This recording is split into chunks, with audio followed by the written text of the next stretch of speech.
Now that Martha's awake. Good afternoon. Welcome to the September 3rd board meeting of the Yakima School District. Before we begin, I would like to remind you we offer Spanish interpretation services today from Jorge with Language Connection. If you need translation assistance in person, please check with Jorge for a device. And Jorge, please translate that information. Thank you. Si alguien necesita de la ayuda de un intérprete, tenemos los radios disponibles aquí atrás. Gracias. Gracias por tu ayuda. We do provide live streaming for the meeting.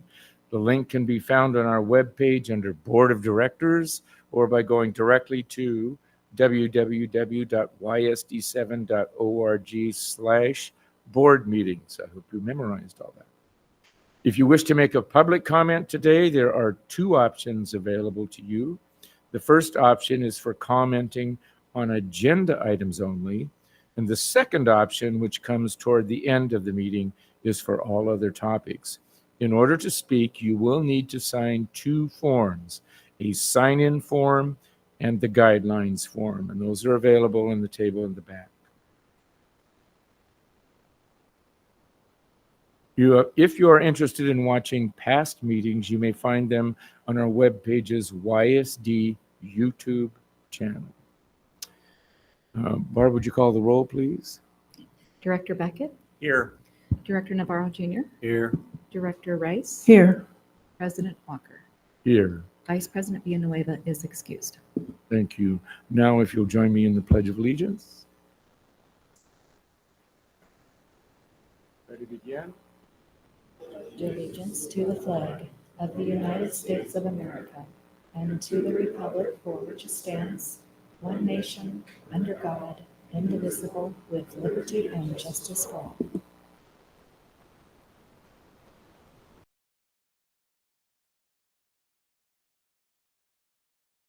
Today, the schools of the Yakima School District rest on the ancestral lands of the 14 confederated tribes and bands of the Yakima Nation. Hoy las escuelas del Distrito Escolar de Yakima descansan en las tierras ancestrales de las 14 tribus y bandas confederadas de la nación Yakima. The people of the Yakima Nation inhabited more than 12 million acres. La gente de la nación Yakima habitó más de 10 billones de acres. Across Adams, Benton, Chelan, Douglas, Franklin, Grant, Kittitas, Klickitat, and Yakima counties. En los condados de Adams, Benton, Chelan, Douglas, Grant, Franklin, Kittitas, Klickitat, y Yakima. Today we honor those native peoples who are tied to the land through history, legends, and culture.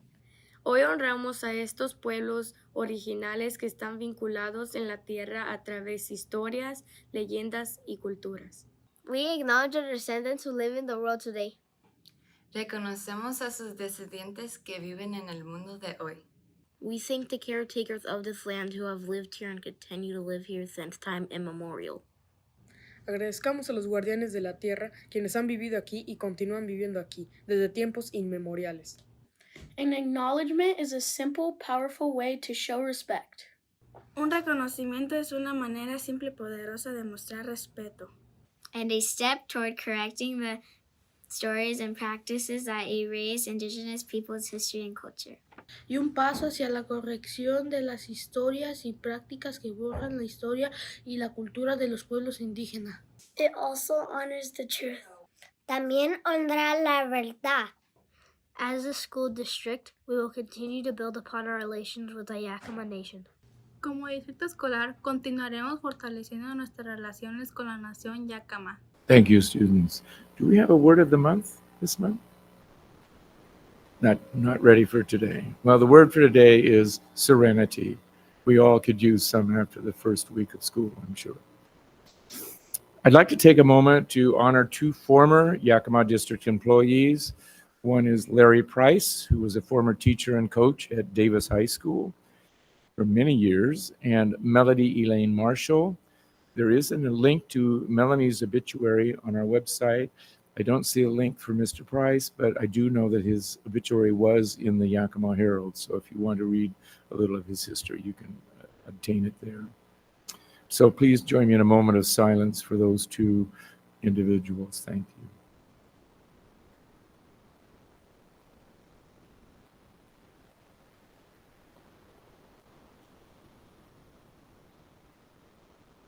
Thank you. And now for some special recognitions, Dr. Green. Thank you, President Walker, members of the board. It's my pleasure to share with you some wonderful acknowledgement this evening. We're going to start with the Legendary Education Award, and I would invite Sarah Cordova and Bonnie Smith to come up to the podium.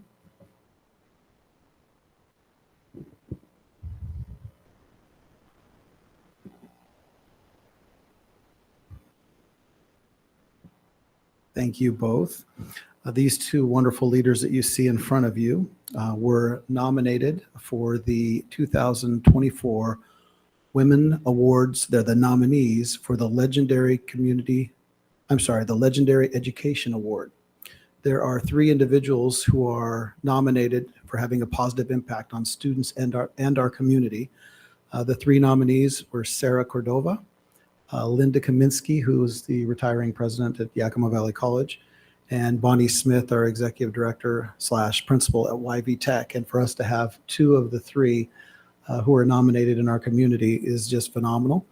I wish we could have split the award. The award did go to Sarah Cordova, so we're happy to celebrate her, but I think it's important to acknowledge both of these phenomenal leaders and the impact that they're having, to be only 2 of 3 individuals mentioned for this award in our community. So thank you both. Come on up. We'll shake hands and give an imaginary certificate at this time.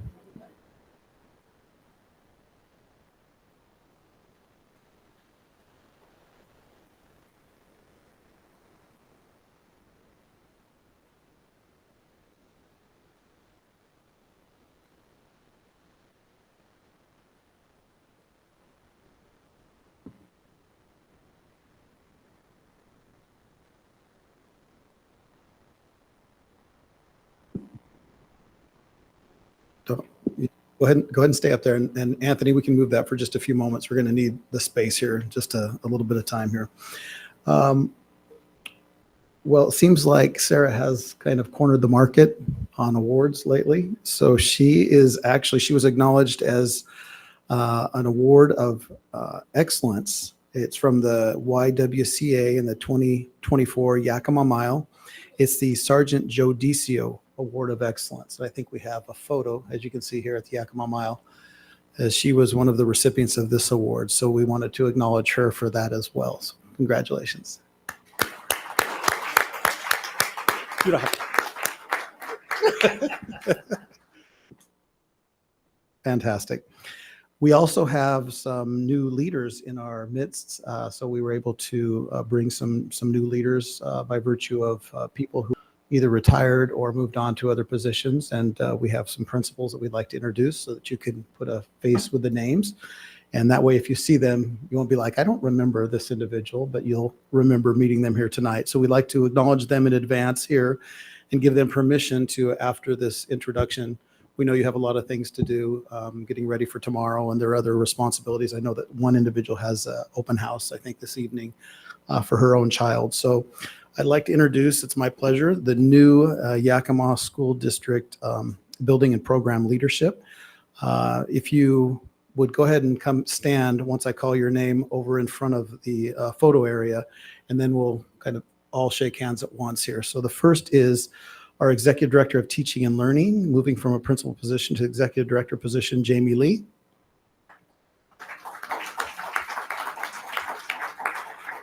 We have another Executive Director of Teaching and Learning, moving from an assistant principal position at Davis, Jewel Brumley.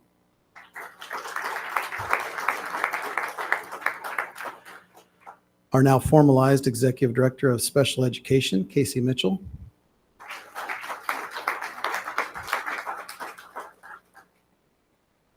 Our new Director of Special Education Services, Kevin Brennan.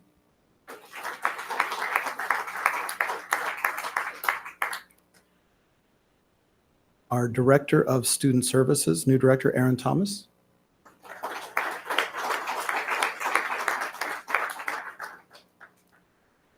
And I think we're just going to pause there for a moment because we have here, we have three executive directors and 2 directors, and all 5 of these individuals were principals in our system. So it speaks well of a pathway to greater leadership by taking that route of becoming a principal and then growing within. So we're thankful for all 5 of these individuals who have served in the principalship and bring that lens to their director and executive director role. And it speaks highly of where we are right now as an organization in creating that pathway. So thank you. Thank all 5 of you for taking a chance and moving up and for wanting to make systemic change at a greater level. We're not going to let you go stay there, not yet. So their positions opened up. We can see 5 leaders here that moved up in the organization, so to speak, but away from students. And that's what is the most challenging as I look at them, is stepping away from that proximity of having that contact with students and certainly working more directly with our wonderful teachers. But those positions have now opened up, and we have some great individuals that are now filling those roles. Most of them are from within, I think all but maybe one of them. So this is fantastic. Again, this pathway. So if you're a paraeducator and then can become a teacher, and a teacher becoming a principal or assistant principal, then on up, it's just a wonderful opportunity. So I'd like to invite up our new principal from who moved up from an assistant role at McClure. She's the principal of McClure Elementary, Stephanie Casillas.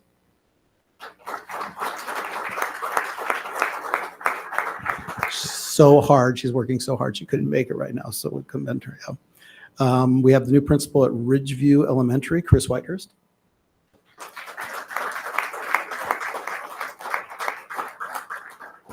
He brings a lot of contextual information as well, having been an assistant principal at Ridgeview the last couple of years. So 3 years or 2 years? What was it?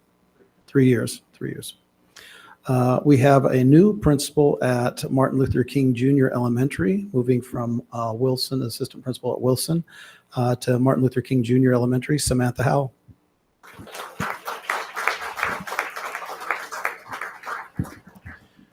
We're very excited to have what would have been last year's entire Nob Hill administrative team, as Craig Smith, who was the assistant, has now moved up to principal at Nob Hill Elementary. Craig.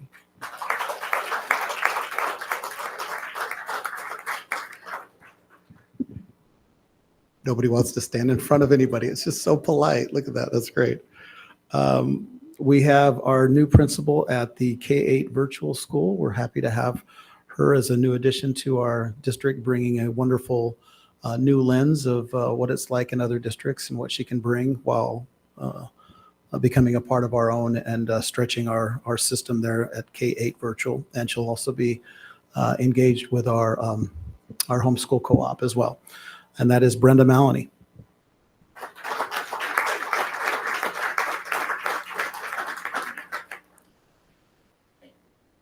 We have an assistant principal who's moved up to the middle school level. He's again in the same building as he served as an assistant principal. We're grateful to see Andrew Espindola as the principal at Franklin Middle School.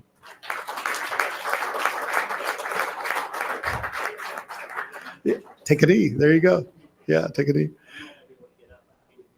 Yeah, that ground gets farther away the older you get. And then we have moving from a classroom teacher. So this is great as well. Moving from classroom teacher to become the assistant principal at Franklin Middle School. Michael Gualianoni, come on up. Did I get it? I got it. I didn't even practice that ahead of time. I kind of stressed there for just a moment. I'm like, I should have. Yeah, Michael. So yeah, these are our new leaders, having moved up within the system, all save one. And we're just excited about them this year. They're all going to have to get inside that background. So you're going to have to, we're going to watch the leadership in play right here. How are you going to do this, everyone?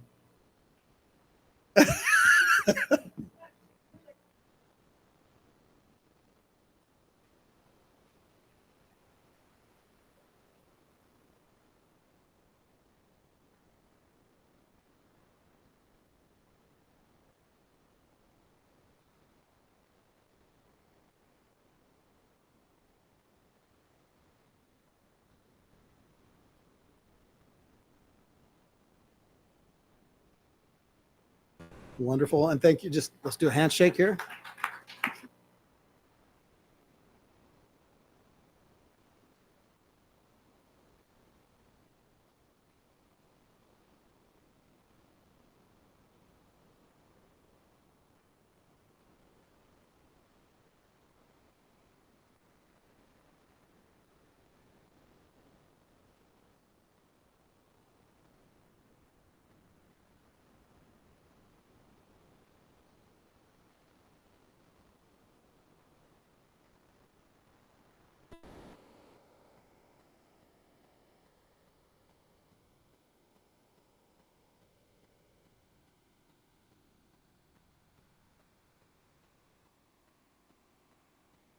Yeah.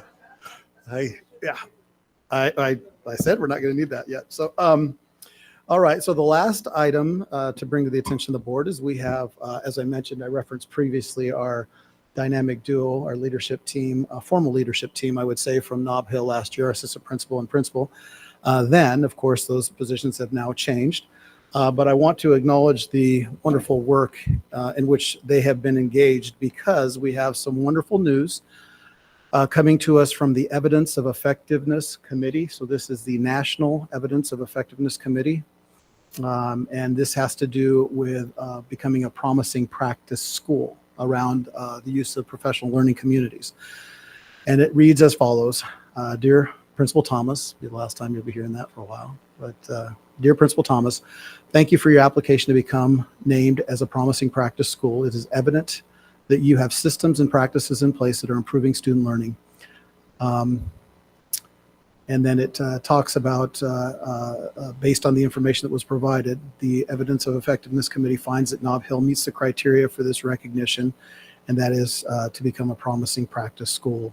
And celebratory congratulations. So I would love for Principal Thomas, could you tell us a little bit about that award? And now we'll move the podium.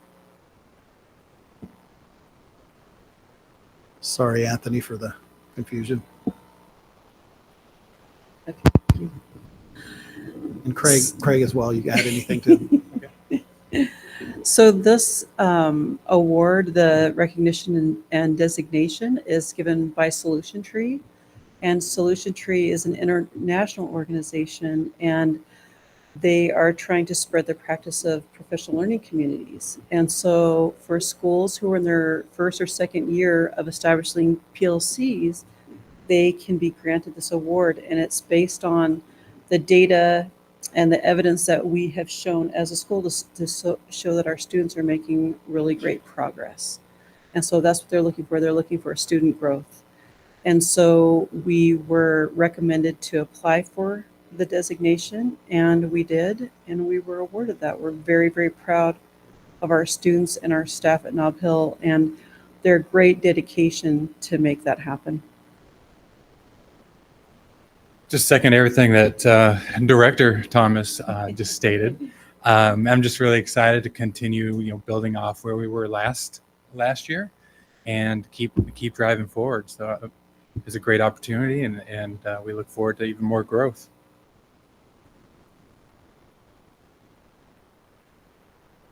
All right. Well, thank you. And I just also simply add that when I was at their building for the opportunity to have them break the news to their staff, the outpouring of emotion that they received, you can truly tell that leader, I talked about formal leadership. There are formal leaders, or were last year. You heard Craig lay a stake in the ground, director now, so it's like I'm the principal. But the inclusion of all of them in that process was fantastic. So I want to acknowledge both of them. Thank you. Thank you.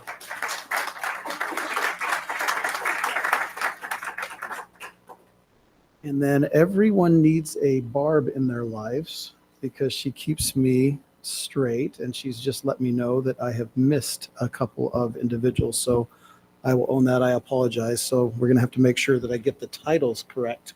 So we have Gabe Stotts. Would you come up, Director of CTE? Gabe Stotts, stand up there. And Nicole Bass is our program manager, yes, for CTE. And we're going to ask Bonnie. Bonnie, can you come up as well? Part of that team. like Bonnie to come up as part of that team. We did not get you with everyone else, but we're definitely going to get part of this team up here. I want to really acknowledge as well our CTE department and the way that we have shifted practice and the way that the leadership of Bonnie there in the middle has really taken hold, and not only leading a program that serves 13 school districts, am I right?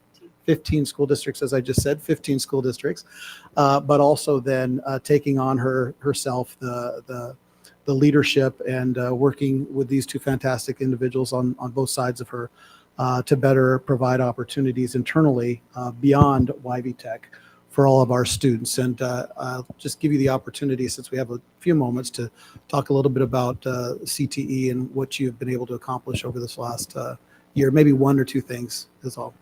I think we're expanding the college and the high school opportunities so that our students are able to stay in the Yakima School District, and we're able to keep the numbers and the funding here with that. And then I think the other piece that we are expanding on is those partnerships with any of our four-year universities. They're coming after the Yakima School District now for opportunities for adjunct faculty from our faculty to teach for them in that college and high school aspect. So those are two starting points. We'd be here all night if I Yeah, absolutely. Yeah. Anything to add, Gabe, Nicole, anything in addition? Or it can be no, but I just want to give you the opportunity while you're up there.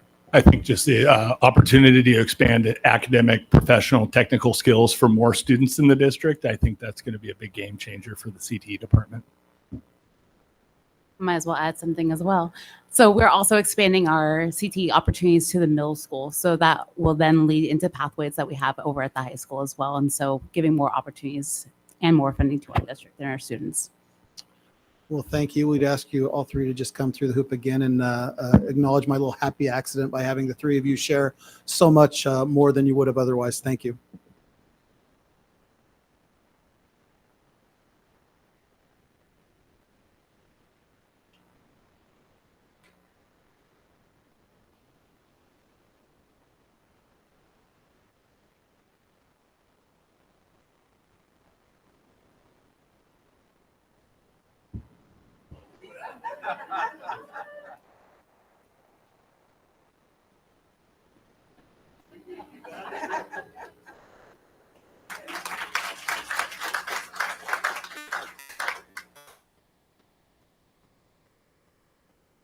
Thank you, Dr. Green. Now I'd like to welcome Director Navarro. We'll be reading our this week's attendance proclamation. Yes, thank you, Mr. President. It's with great pleasure that I read the proclamation for Attendance Awareness Month. Whereas good attendance is essential to student achievement and career and college success, and we are committed to dedicating our resources and attention to increasing regular attendance with a focus starting as early as pre-kindergarten and kindergarten. Whereas regular attendance, attending 90% or more of the school year and missing less than 2 days of school a month is a proven predictor of academic and social success well-being. Whereas improving attendance and reducing systemic barriers to attendance takes leadership, collaboration, and evidence-based approaches that build on the strengths of our community. Whereas regular attendance in PK through 2 predicts 3rd grade reading proficiency, 6th to 12th grade course passage, 9th grade success, college and career readiness, and it strengthens our community and our local economy. And now, therefore, let it be resolved as the Yakima School District Board of Directors proclaim that the Yakima School District stands with the nation in recognizing September as Attendance Awareness Month, and let it further resolve that we hereby commit to focusing on improving attendance to give all children an equitable opportunity to learn, grow, and thrive academically, emotionally, and socially. Dated this 3rd day of September 2024, Yakima School District Board of Directors. Thank you.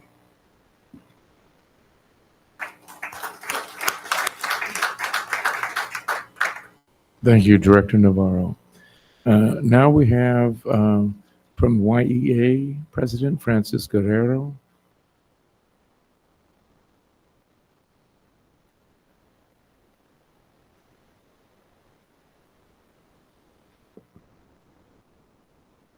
Good afternoon. So I promised you that I wanted to keep you informed about what's happening in the district, especially when it comes to the budget cuts. And I don't know that you're aware of the harm that you're doing not only to students, but to adults as well. So for example, the situation with the 2 teachers that were overpaid and then had to pay that back. One of those situations still has not been resolved to this day. And the problem with that is that she's expecting this payment for this contract over a situation that should have been resolved months ago. When she brought it to this podium, she was assured that it would be resolved, and it hasn't been.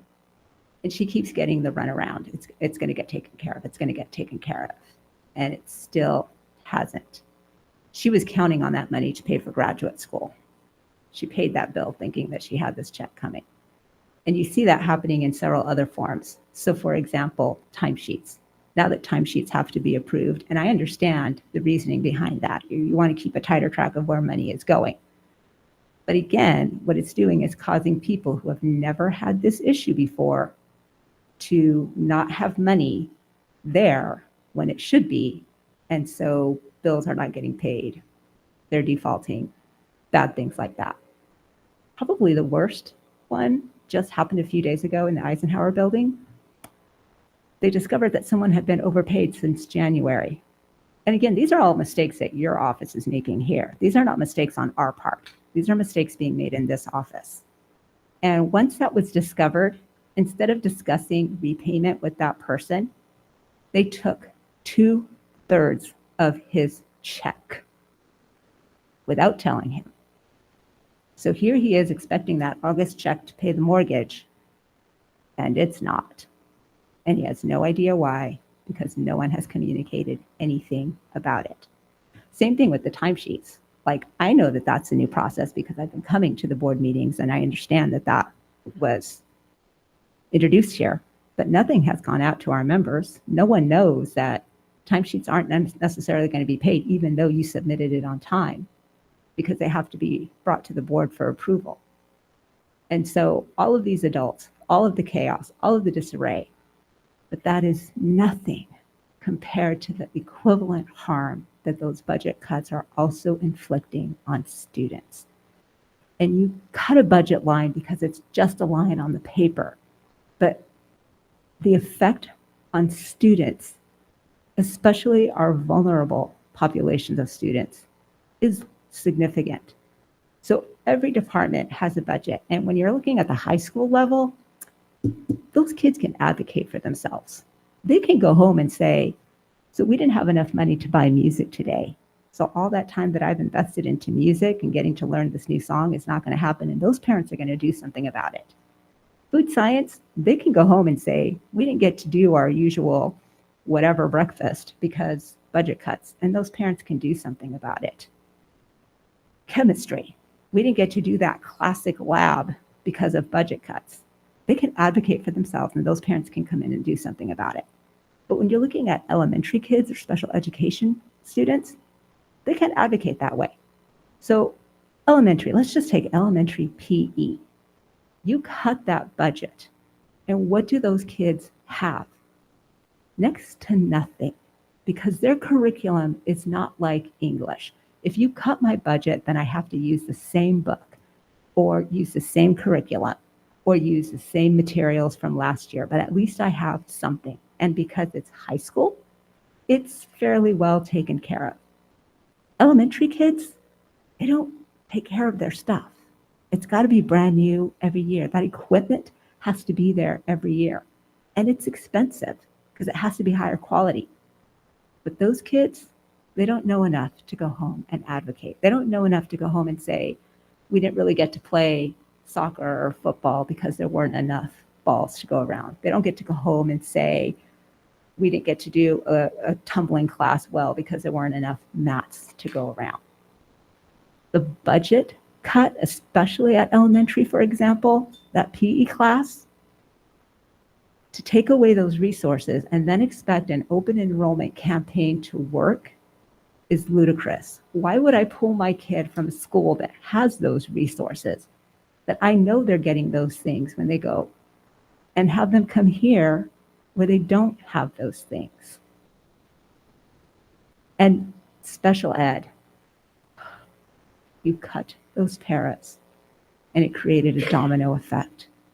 So the very elderly para who has no problem working in a library situation gets put into the autism nonverbal kinder class without any training, with a first-year teacher who has no training.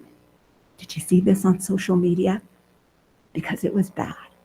And I don't blame that parent for posting. I wish she wouldn't have. But this is what she felt. This is what she saw. She went to school to pick up her child. For the sake of the conversation, John Doe. I'm here for John Doe.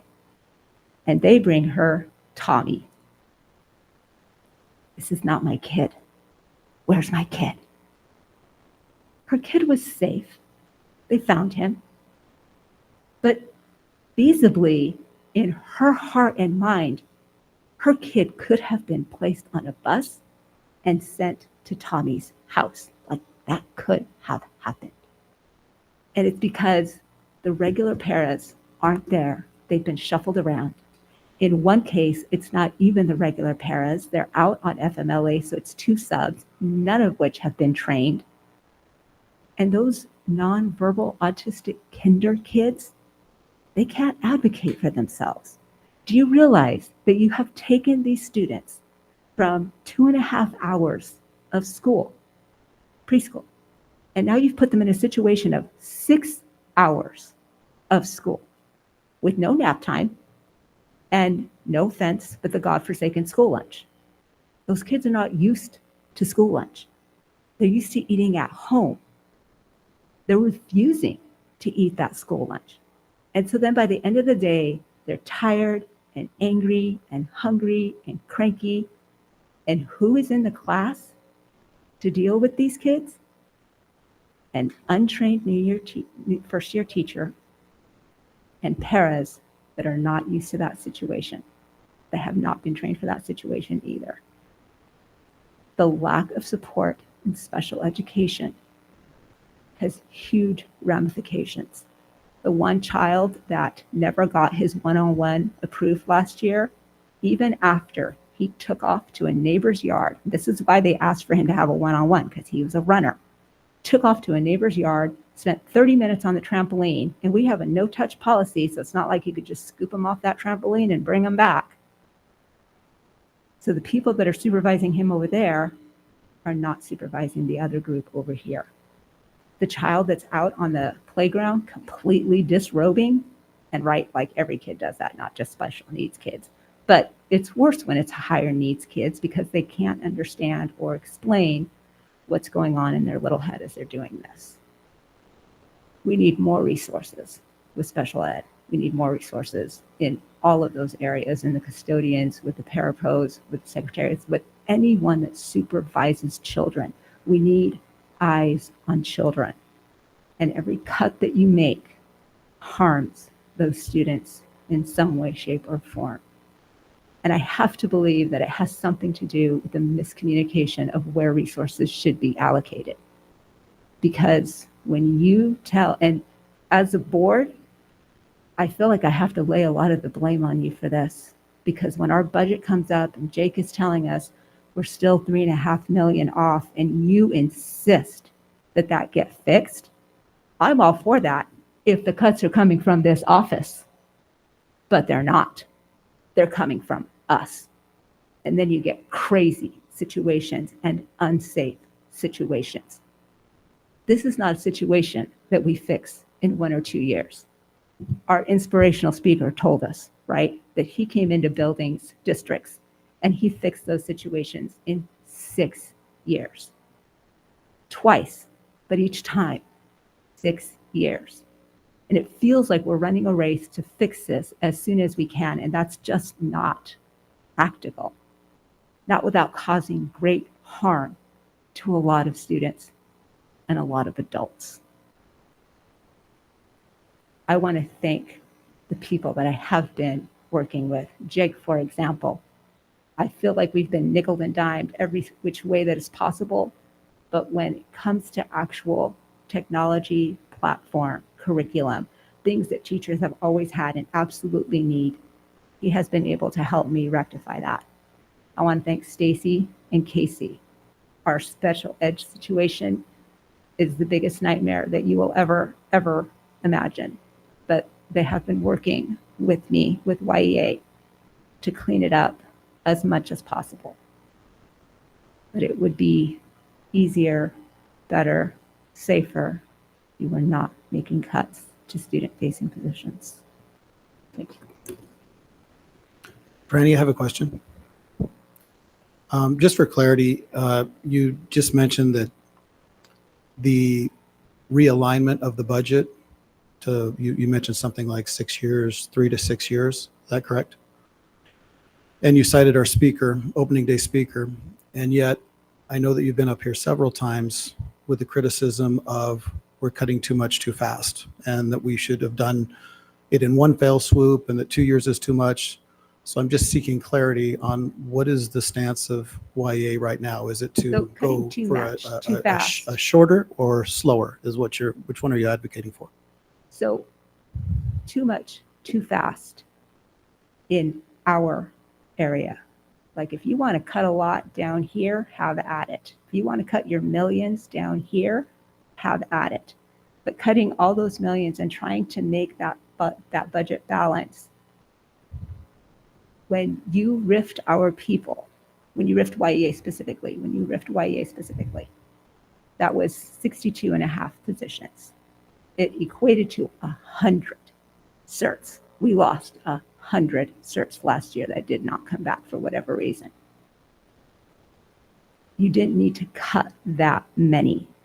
If you were going, so I think you've answered. So you would prefer that we go quickly with administration and slowly with non-administrative positions is what I'm hearing. Yes. Okay, thank you.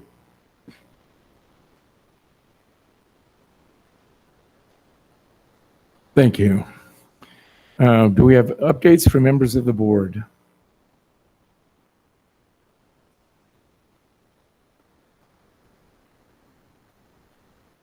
I don't necessarily have anything to add to it. I just thought that the school pulse survey that was published was really interesting, and I thought the way they grouped it by region was kind of interesting. I hadn't seen a cohesive survey like that done like that before. Typically, there's more comparing state to state, and I thought that was just kind of a nice way to put some of that nationwide information in context, and it was interesting for me thinking in terms of comparing it with our own. So I wanted to share it with the board. I try not to overwhelm y'all with emails like that, but I thought that one was interesting enough to send around, and I hope you get a chance to peruse it and take it for what it's worth. Thank you. Anyone else? I do have a request from board members. I'm putting together that spreadsheet that we used last year to determine priorities for Legislative Assembly. It's a little intensive to try to put that thing together. So I'm in the process of that. I hope to get it finished by the end of the week so that you will have maybe 2 weeks to get your suggestions back to me for priorities, and then I can take those with me to Legislative Assembly, General Assembly, and use that as guidance for the choices that are required there. Okay. Any questions about that? Thank you. Okay. Anything else? Okay. Just one, keep your eye on the Seattle Times editorial page. Sometime within the next couple of weeks, there will be a guest editorial from the school board directors at North Shore School District, Vancouver, and Yakima. So that's an opportunity to kind of explain to the public a little bit about what's happening with school financing around the state, and that it is something that's heavily on our minds all the time, and we work really hard to keep ahead of things and to keep working with our legislators to understand the situation that's impacting schools. For that, we'll now go to the superintendent's update. As Martha, two things. I think first and foremost, if you did receive an email that I had sent out with the links that to which Director Beckett was referring, they'll also be uploaded under the public content portion of board docs, so they'll be accessible to everyone. So thank you for that, and I'm glad that you were able to receive that. Also, Director Rice mentioned the legislative priorities. I'd just like to call attention once again to the legislative priorities of Washington Association of School Administrators. They're calling it the Big Three. It's being referred to as the Big Three now pretty much statewide with multiple organizations. It's special education, fully fund, special education, pupil transportation, and MSOC are the three focal points.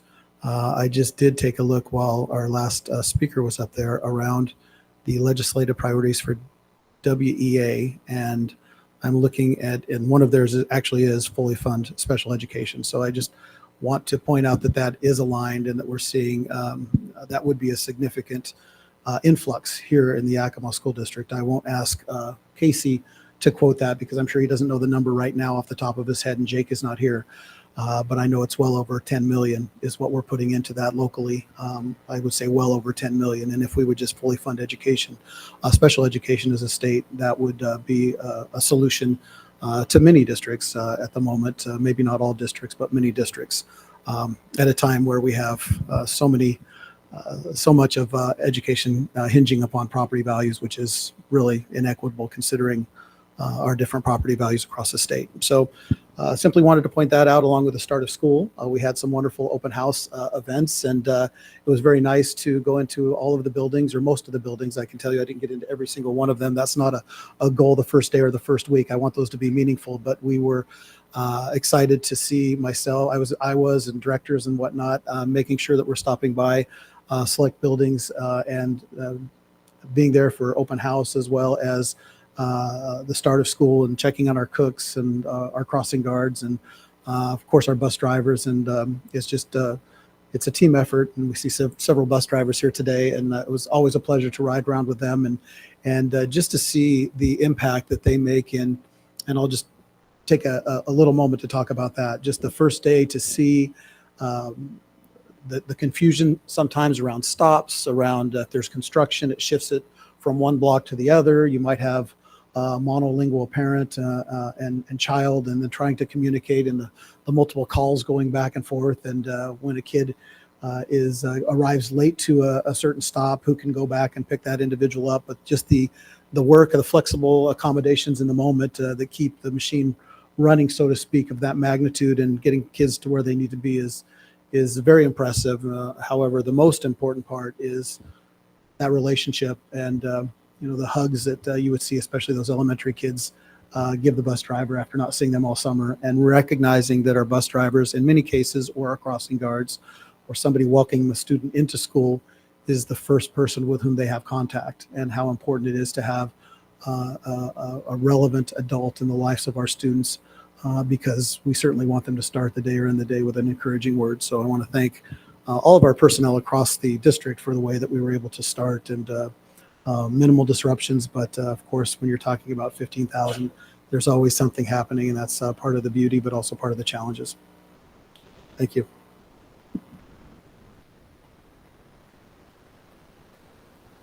Thank you, Dr. Green. Next, we have calendar updates. See if we can still attend a couple of open houses. Good evening. You will have the opportunity if you are available on Thursday, September 5th, because there are 6 occurring that evening. 2 elementaries, Garfield Elementary and Gilbert Elementary, both have open houses on Thursday, September 5th, and then our high schools as well. Davis High School, Eisenhower High School, Stanton High School, and our Yakima Online and Open Doors. And then I also wanted to bring to your and the community's attention some free sports physicals that are happening with a partner of ours, Pacific Northwest University. Medical students will be providing free sports physicals at YSD's Health and Wellness Education Center, which is located at 331 North 1st Street, Yakima.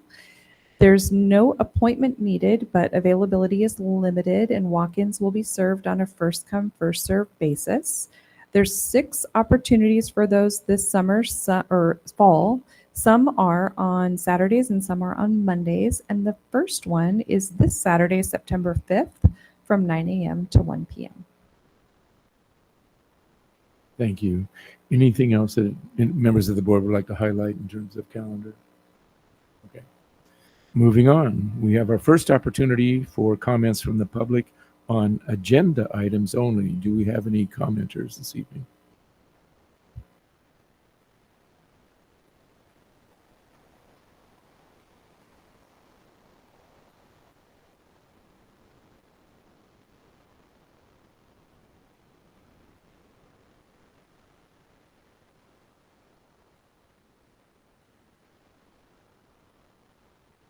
Not on agenda items.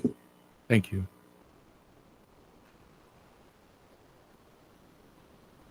And the next item has to do with renewing a contract. This is a standard contract we have each year. It's on the agenda because it is a significant dollar item for renewing the contract with Next Level Speech for speech and language services for the upcoming school year. I'm assuming you're presenting in place of Dr. or I Ms. am. Locke. I am. Casey, could you come on up to the podium? We may not need Casey, but if you had a question, I wanted him available to answer as Stacy is not here. So we are seeking approval to renew a contract with Next Level Speech for the 2024-2025 school year.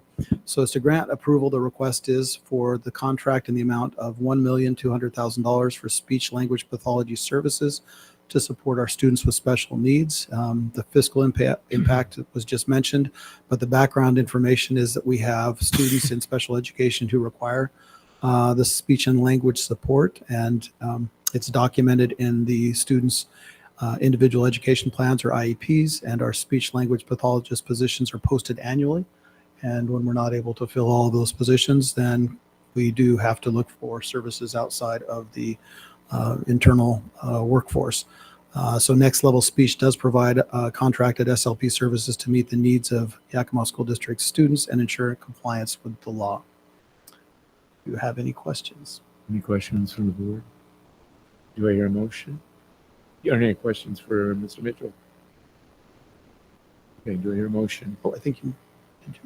I move that the board approve the contract with Next Level Speech for the 24-25 school year in the amount of $1.2 million to provide speech and language pathology services to support students with special needs. Second. It's been moved and seconded to approve a contract with Next Level Speech for the coming school year. Any other comments or questions? Barb, would you call the roll, please? Director Beckett? Aye. Director Navarro Jr.? Aye. Director Rice? Aye. President Walker? Aye. Motion passes 4-0. Thank you all. Next up, we have our second opportunity for public comment. I do believe we have a few folks that would like to comment this evening.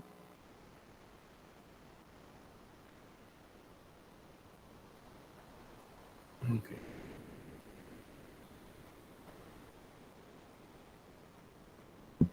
And keep in mind, remember your time is limited to 3 minutes. We will not comment or respond to your comments this evening. We'll respond to you later in writing. So first up, we have Chris Miller addressing transportation.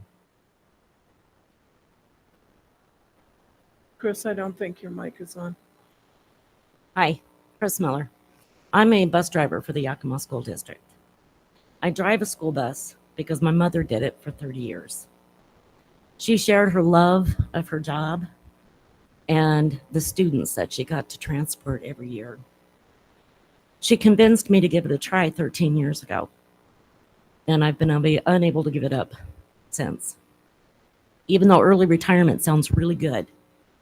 I understand that the reduction in force selections were made in alignment with the federal and state policies and various union contracts. However, it is obvious that there was not a clear understanding of actual job duties when the RIF was implemented. One example would be our route trip supervisor. Jenner Bowers was hired last year when the duties of the transportation department could not be performed by the 5 office personnel that we had at our department at that time.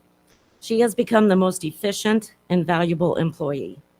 She has the ability and knowledge to run other positions in the office as well as drive a school bus. She's actually driving my route right now. I can only say that about one other employee in the office at transportation. Jenna is willing to spend time off the clock to make sure that the drivers have the up-to-date information that we need to perform our duties safely and efficiently. Another example is the lack of parapro support at Discovery Lab. I am responsible for up to 34 preschool students and have been advised that Discovery does not have the funding to provide a monitor on the bus. In case of an accident or an emergency such as hazardous fumes or a bus fire, I would not be able to evacuate 34 preschoolers off the bus and guarantee the safety of the students already evacuated on the side of the road. I must rely on the voices of 4-year-olds to inform me if there's something wrong with another student, as I am unable to see them in my mirror.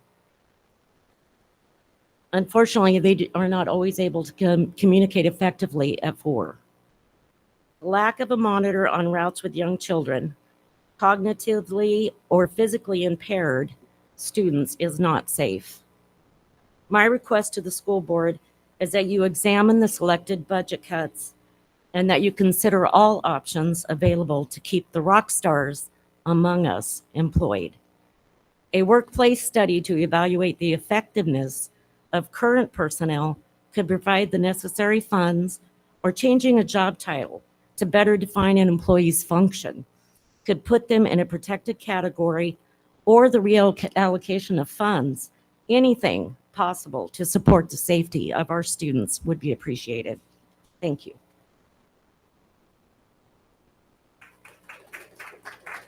Thank you. Next up, we have Kim Olson, also addressing transportation.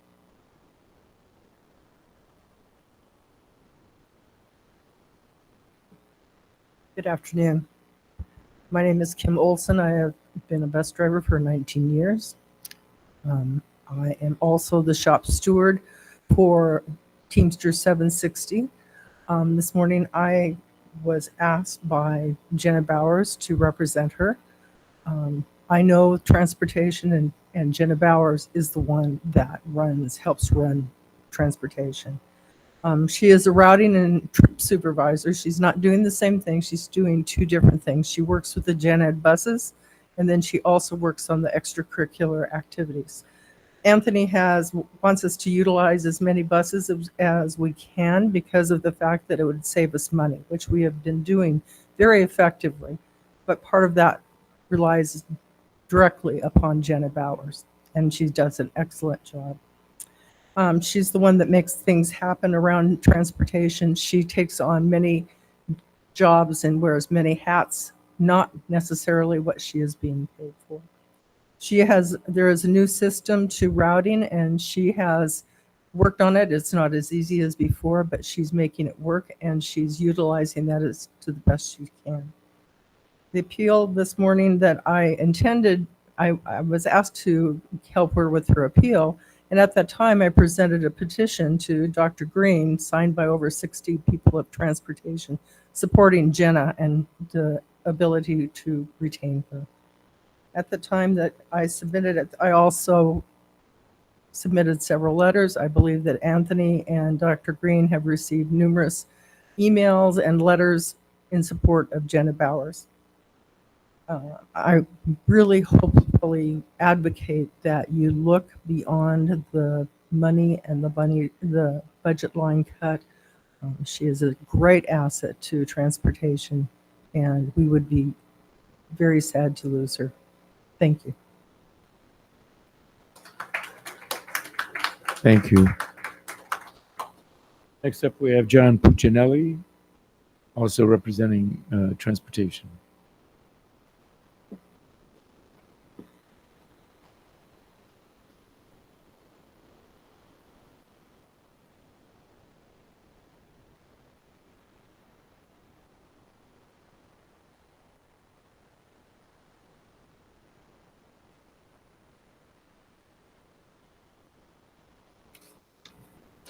Good evening. I'd like to address the board today. I'm a retired bus driver. I would like to talk to you about budget cuts due to funding.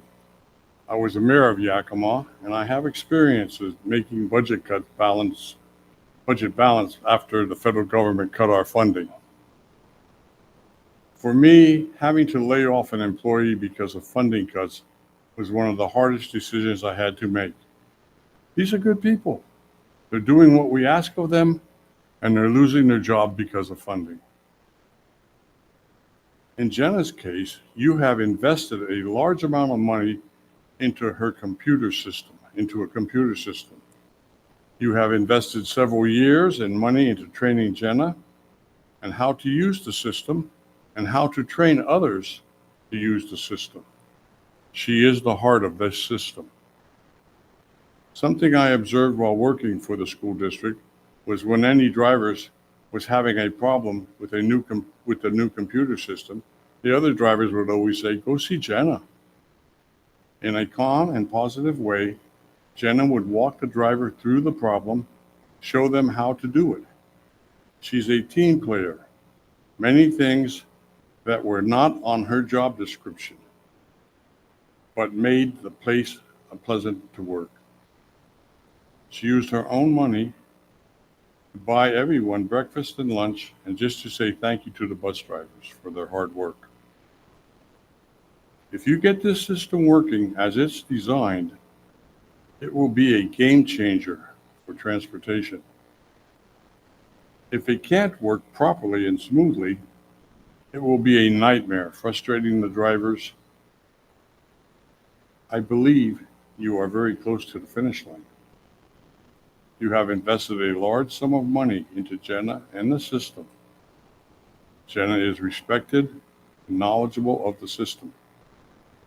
She is well liked, considered the go-to person on this system.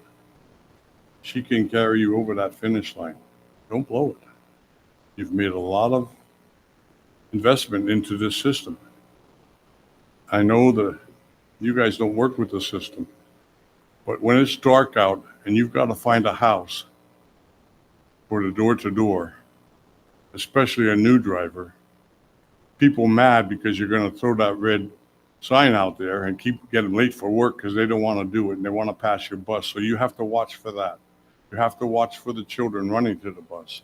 You have to watch for the house and find it. A GPS system is really a needed system. This system has many, many things in it that will help you save a lot of money. It will help the drivers out, and I'm sure it will slow down the turnover rate. You need the system.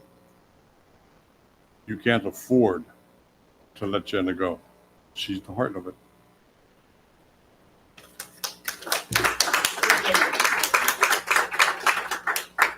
Thank you for your comments and for your written statement.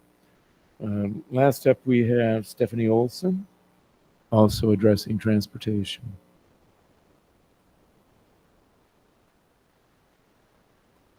Hi guys, I just came from work. So my name is Stephanie, and I drive a general education bus. And I just want to I'm here to support Jenna and let you guys know that she is absolutely an asset at the Department of Transportation. Sometimes when we call in as bus drivers, we're in an emergency situation on the road And sometimes the only voice that we hear come across those radios are Jenna. And so we really definitely need to see what we can do to keep her in the position she's in currently, because as John and everybody else has said, she knows the program. She always does everything with a smile. I did email you guys this morning, every one of you. Hope you all got that. So it goes more into depth, but I won't keep you. But I did want to just tell you that Jenna is a huge asset. To lose her is going to be detrimental to not only the bus drivers, but to the students as well, because she does keep us on time and all that good stuff. So thank you.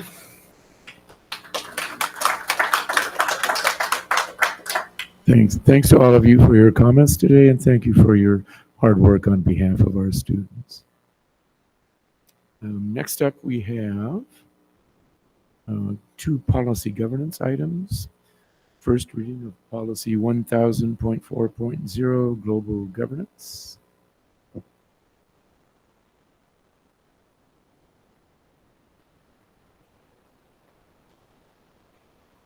It's pretty short and simple. I'll just read it quickly. The board's sole official connection to the operational organization, its achievements and conduct will be through the district's chief executive officer, titled superintendent. It should be noted that the board operates in a team manner that involves open communication with all members of the superintendent and the district management team.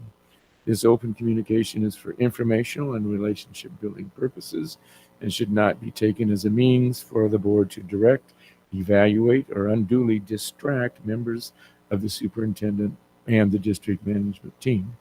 So that's kind of a brief, simple statement of the global governance and management connection. The board members can read through that, and if you see any changes or adaptations you want to make to that before our next meeting. Any questions about that policy? Okay. Next up, we have policy 1000.4.1, which is unity of control. It's also a brief policy. And it states simply that only officially passed motions of the board are binding on the superintendent. Accordingly, 1, decisions or instructions of individual board members, officers, or committees are not binding on the superintendent, except in rare instances when the board has specifically authorized such exercise of authority. And number 2, in the case of board members or committees requesting information or assistance without board authorization, the superintendent can refuse such requests, which in the superintendent's opinion are disruptive or require a material amount of staff, time, or funds. And I guess basically to summarize that policy is those kinds of requests need to come from the board as a whole and not from individual members. So any questions about that policy, concerns? Okay. When will we get the Survey Monkey on these? It'll come out tomorrow and be due back by next Tuesday, this September 10th. Okay, thank you. Thank you. Okay, that's it for policy governance today. We have no need for executive session today. And unless there's anything else for the good of the order, this meeting is adjourned. Thank you for coming.